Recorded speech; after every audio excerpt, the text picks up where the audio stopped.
Doctor Bhupen হাজৰিকাদেৱৰ এটি কালজয়ী সৃষ্টি প্ৰচণ্ড ধুমুহা পাঠ কৰিবলৈ লৈছোঁ ভানুপ্ৰিয়া কলিতাই। প্ৰচণ্ড ধুমুহাই প্ৰশ্ন কৰিলে মোক, তোমাৰ প্ৰাপ্য কি কোৱা? মনৰ দুৱাৰ খুলি নিৰ্ভীকভাৱে ক'লোঁ, তোমাৰ শক্তিখিনি দিয়া।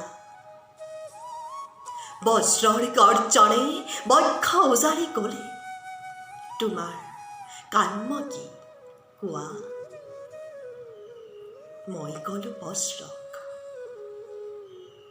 তোমাৰ শক্তিশালী উদাত্ত কণ্ঠটি দিয়া।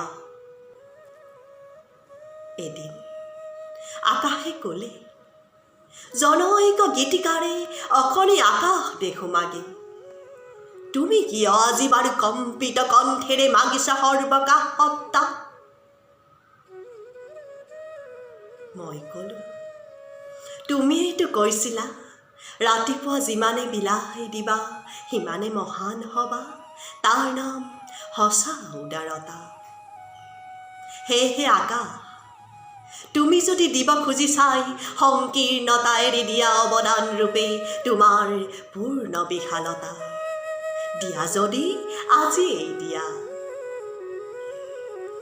মহাকাশে দিলে মোক বিশাল দৃষ্টি আৰু ধুমুহাই প্ৰচণ্ড শক্তি, বজ্ৰই দিলে মোক উদাত্ত কণ্ঠ আৰু সাহসৰ যুক্তি।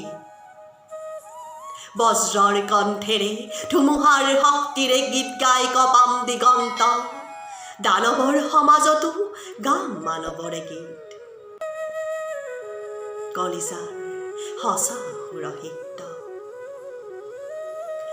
মুমূৰ্ষ মানৱৰ জীৱনৰ বিদ্যুৎ কিঞ্চিতো যদি দিব পাৰোঁ, আকাশ, ধুমুহা আৰু বজ্ৰক তাৰ বাবে শতবাৰ প্ৰণিপাত কৰোঁ, প্ৰণিপাত।